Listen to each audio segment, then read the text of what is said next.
عويسي wanaagsan kuna soo dhawaada xarunta telefishinka BBC da London wararkaanu idin hayno caawa waxa ugu waaweyn xiisad ayaa ka taagan wadanka Morocco iyadoo barnaamijyada ka dhanka ah dawladdu ay ku faafayaan dalka dawladduna waxa ay xidhay ninkii hogaaminayay dhaqdhaqaaqaasi toddobaad kadib weeraradii ka dhacay Manchester hay'adda sirdoonka UK MI5 ayaa dib u eegaysa sida ay ula tacaashay digniintii laga bixiyay ninkii isqarxiyay ee Salman Abidi waxaanu la kulmi doonaa ciyaartoy reer Afghanistan ah oo riyadiisii inuu ciyaaro naadiga Arsenal ay u rumowday waliba isagoo lugtu ay ka go'day markuu 6 jir ahaa waxaanu ku bilaabaynaa dalka Morocco ee halkaasi mas'uuliyiinta magaalada Al-Hasima ayaa xidhay Nasir Sefsafi oo ah ninka hogaaminayay barnaamijyada lagaga soo horjeedo shaqo la'aanta iyo musuqmaasuqa ugu yaraan 20 qof oo kale ayaa la xidhay toddobaadka dabayaaqadiisii iyadoo barnaamijyadu ay ku faafayaan meelo kale oo dalkaasi ah arrintan ayaa timid kadib markii dibadbaxayaal iyo ciidamada ammaanka Morocco ay isku dhaceen wariyaha BBC da Cismaan Cabdi Xasan ayaa ka waramaya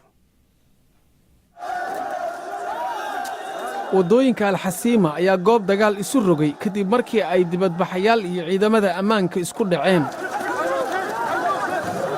dhammaadkii toddobaadka waxay goobtu u ekayd sidii kacdoonkii carabta dibadbaxayaal ka caraysan xarigga hogaamiyaha dhaqdhaqaaqa Hirag Nasir Sefsafi ayaa soo buuxiyey wadooyinka laba maalmood uu fakad ah waxaa saakay loo xiray kala goynta khudbadda imaamka taasi oo ah wax uu xabsi ku mudan karo dibadbaxyada siyaasadeed ayaan badi ka dhicin Morocco balse ilaa iyo bishii Oktoobar magaalada waqooyiga ku taal ee Al-Hasima joogta ayay ka ahaayeen waxay ka bilaabatay dhimashada kalluun iibiye lagu dilay mashiinka gaariga qashinka qaada kadib markii uu ka cawday kalluun ay boolisku kala wareegeen baaqyada ku saabsan in cadaalad uu helo Muxsin Fikri ayaa sababay dhaqdhaqaaq doonayay shaqooyin iyo horumar dhaqaale iyadoo Sefsafina uu kaga soo muuqday hogaamiyaha dhaqdhaqaaqa Al-Hirag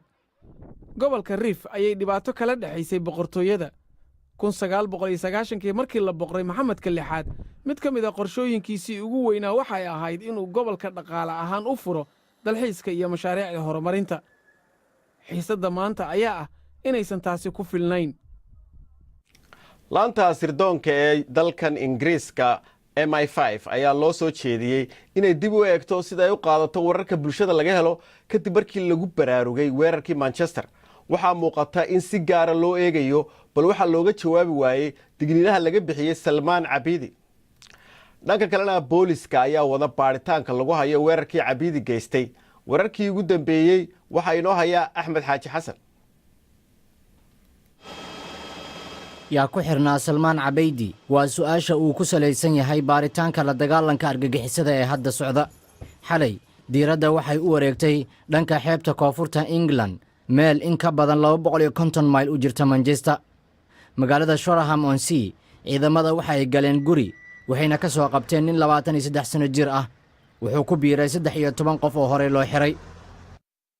Salman Abidi waxaa qabtay kaamirada amniga xilli uu isu diyaarinayay inuu isqarxiyo hadda waxaa soo baxaya in 5 sano ka hor ay maamulka bilaabeen inay ka shakiyaan fikradihiisa xagjirnimo tan iyo markii qaruxu dhacay waxaa la dhaleeceynayaa laanta amniga ee MI5 hadda laba baaritaan ayay bilaabeen oo ku aadan sida loo baaray loona qiimeeyey Abidi looma arkaynin inuu halis dhow ahaa xogayaha arrimaha dibadda waxay diiday in fursad la qasaariyay xusuusnow tani weli waa howlgal toos ah waa sax in MI5 ay awoodi doonaan inay dib u eegaan ayna ogaadaan wixii hore u dhacay balse hadda waxaan diiradda saarayaa inaan hubiyo in howlgalka aan si guul leh u soo gabagabayno laakiin dhibaatadii Manchester kadib miyay tahay in laanta sirdoonka naftigeeda la baaro waxay la tahay imka in hay'addu iyada gudaheeda ay eegto bal sida ay wuxu dhaceen waayo macluumaadkani waa macluumaad aad u xasaasi ah waxaana loo baahan yahay in la dedejiyo laakiinse waxa muhiima in la ogaado bal sida ay wuxu jiraan iyo meelaha kale ee ay kaga imanayso dalkan Britain khatartu waqooyiga England oo xudunta baaritaanka booliska ah waxaa ka dhacay howlgallo kale maanta maalmo kadib qaraxa heerka uu ku socdo baaritaanka waa mid adag waxyaabaha ay baarayaashu soo saarayaanna waxay u jihaynayaan meel aad u dhaafsiisan magaalada uu salmaan cabaydi deganaa. faahfaahin dheeraada ku saabsan warbixintan iyo kuwa kaleba waxaad ka heli kartaa bogga BBC Somali adigoo ka gelaya moobilkaaga. bal markana aynu eegno qodobada kale ee ku jira wararka maanta.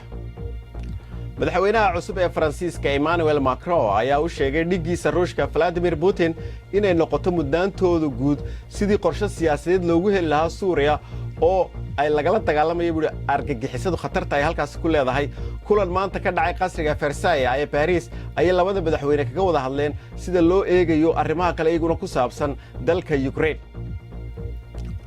ciidamada Philippines ayaa sheegaya inay gacanta ku hayaan inta badan magaalada Marawi halkaasi oo ay kula dagaalamayaan fallaagada Islaamiga ah. dagaallo culus ayaa weli socda iyadoo ciidamada dawladdu adeegsanayaan helikobtaro. ciidamada ayaa sheegay in ugu yaraan 100 qof halkaasi ku dhinteen 6 maalmood ee ugu dambeysay. diyaarado dagaal ayaa la soo sheegayaa inay 3 jeer duqeeyeen magaalada bariga Liibiya ku taalla ee Derna. afhayeenka ciidamada Liibiya Colonel Ahmed Mesmar ayaa sheegaya in weeraradu ay ahaayeen qaar ay Masar la ogaayeen. jimcihii ayaa Masar weeraro cirka ah ku qaatay waxaana ugu yeedheen xeryo argagixiso oo ku yaalla Derna kadib markii ay Daacish sheegatay inay dileen 29 Kiristanka Masaarida ah. dalka Sri Lanka oo ay ku dhufteen daadadkii ugu weynaa muddo 14 sannadood ah ayaa ugu yaraan 5 milyan qof ka barakacay guryahooda. guddida gurmadka degdega ah ayaa sheegay in ugu yaraan 164 qof dhinteen iyadoo in ka badan 100 la la'yahay. gargaarka ayaa iminka gaadhay meelaha fogfog ee ku yaalla koonfurta iyo galbeedka jasiiraddaasi. kuuriyada waqooyi ayaa tijaabisay gandaal riddo gaaban kaas oo u muuqday inuu yahay midkii saddexaad ee ay ku guulaystaan muddo 7 ah. gantaalka ayaa gaadhay 450 kilomitir ka hor intaanu ku dhicin biyaha badda Japan. arrintaas oo ay durba sababtay inay Japan ka soo saarto cabasho adag. dalka koonfur Afrika magaalo ku taalla oo la yiraahdo Khayelitsha oo dhow Cape Town ayaa dhakhtar bartay cilmi nafsigu uu ka bilaabay la dagaalanka xanuunka maskaxda ee jidadka isagoo isticmaalaya baabuur si qurxan loo sharaxay. Andreas Mavonga wuxuu aaminsan yahay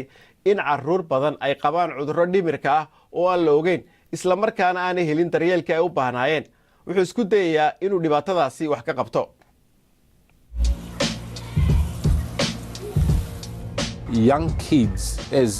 ilmuhu marka ay yar yihiin 8 iyo 9 jir waxay ku koraan iyagoo arka waxyaabo aan wanaagsanayn sida qof la weerarayo, la tooganayo ama la tooriyeeyey iyo mararka qaar dhibaato gurigooda ka dhacda.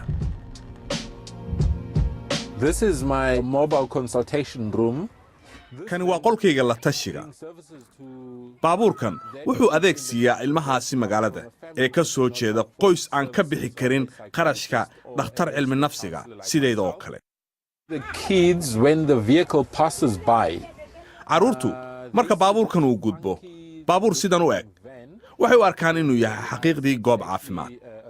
waa nooc horumarsan oo siinaya adeeg aad ayuu u soo jiitaa halkii ay ka aadi lahaayeen oo ay ila fadhiisan lahaayeen xafiiskayga oo goobtaasi caafimaad igula hadli lahaayeen. hadda waxaa ii soo galay wiilkan yar. wuxuu jeclaan lahaa inuu si hoose ila hadlo, sidaa darteed ma soo geli kartid gudaha. walaaca aan ka qaba carruurta halkan ku korta iyo magaalo kaleba waa inay la kulmaan xadgudubyo, cadaadis badan, dhibaatooyin kala duwan oo ay maalin walba la kulmaan, taasi oo ka hor istaagaysa riyadooda iyo wixii ay jeclaayeen ee ahaa in wax wanaagsan bulshada u qabtaan.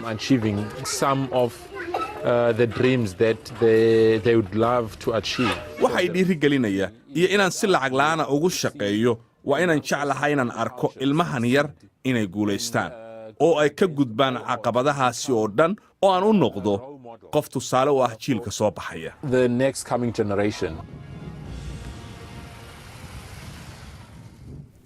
iminkana wararka ugu waaweyn ciyaaraha haddaynu eegno Barcelona ayaa la filayaa inay dhowaan u magacaabaan tababarihii hore Atletico Bilbao Ernesto Valverde inuu noqdo tababarahooda cusub. weeraryahankan hore Barcelona ugu ciyaari jiray markuu yaraa ayaa toddobaadkii hore ka tegay Atletico oo uu joogay 4 sannadood wuxuu bedelaya Luis Enrique kaas oo shaaca ka qaaday inuu kooxda ka tagayo kadib markii ay dhamaatay kontraadkiisii 3 sannadood ahaa kadib xilli ciyaareed aan idhaahday 25 xilli ciyaareed ayaa Francesco Totti oo ka tirsanaa Roma Football Club uu xalay ciyaartiisii ugu dambeysay taasi oo ku guuleysteen kooxdiisu 3-2 afartan jirkan ayaa 307 gool dhaliyay isagoo 800 ciyaarood ka qayb galay waxay u badan tahay inuu madaxda naadiga magaaladaasi ka mid noqonayo wararka qaar ayaa sheegaya laakiin in laga yaabo inuu xagga iyo Mareykanka naadi ku yaala ku biiro booliska Mareykanka ayaa sheegay inay qabteen xidiga golfta Tiger Woods oo loo haysto in isagoo khamri cabsan uu gaari kaxeeyay gobolka Florida ninkani hore u haystay koobka golfta adduunka ayaa la sii daayay kadib markii dhowr saacadood uu xidhnaa 41 jirkan ayaa baryahan dambe xaalkiisu uu adkaa isagoo hoos u sii socday marka la eego ciyaartiisa laakiin hore waxa uu qaaday 14 koob oo golfta Arsenal wayna ogeyn FA Cup-ka waa tii Sabtidii qaaday laakiin dadka badankiisu waxay u tahay riyo aan la gaari karin inay garoonka weyn ee Emirates ee Arsenal ay ku ciyaaraan amaba ay ka mid noqdaan ciyaartooyga kooxdaasi haddaba nin lugta laga jaray oo u dhashay dalka Afghanistan ayay riyadiisu u hirgashay kana mid ah kooxda dadka laxaad kala ee reer Arsenal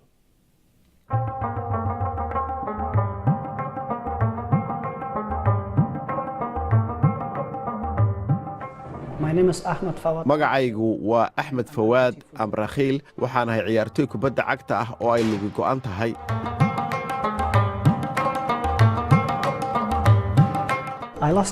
waxaa lugta layga jaray anoo 6 jir ah wax rajo ahna ma lahayn markaan Afghanistan joogay xaaladdu aad bay u adkayd waan yaraa waygu adkaydna inaan saaxiibaday raaco oo aan la ciyaaro laakiin kubadda cagta ayaan xiise u hayay taasina waxay keentay in aanan niyad jabin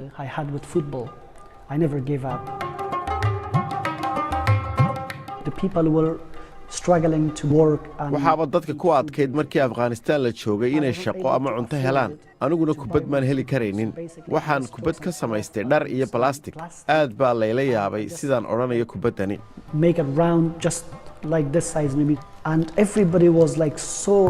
Afghanistan markaan joogay waxaan haystay qoryaha lagu boodo oo aad u culus oo aan la iskuna halayn karaynin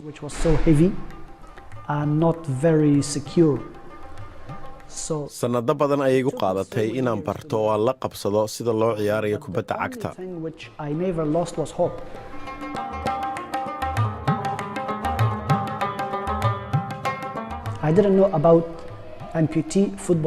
maan ogeyn in Ingiriiska ay jiraan kubadda dadka laxaad kaliya ay ciyaaraan koox kasta oo waddankan ka jirtaa waxay leeyihiin koox dadka naafada ahi ay ka ciyaari karaan waxaana laga caawiyaa qalabka garoomada iyo gaadiidka dad badan ayaa Facebook igu weydiiya sidaan Arsenal kaga mid noqday laakiin haddii ay u yimaadaan Arsenal ama kooxaha kaleba waa la soo dhaweynayaa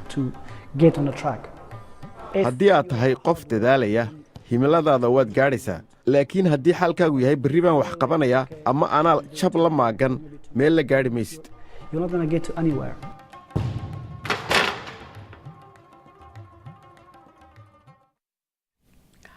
ugu dambayntiina bal nala daawo muuqaaladan waqooyi bari ee Shiinaha aanu ka helay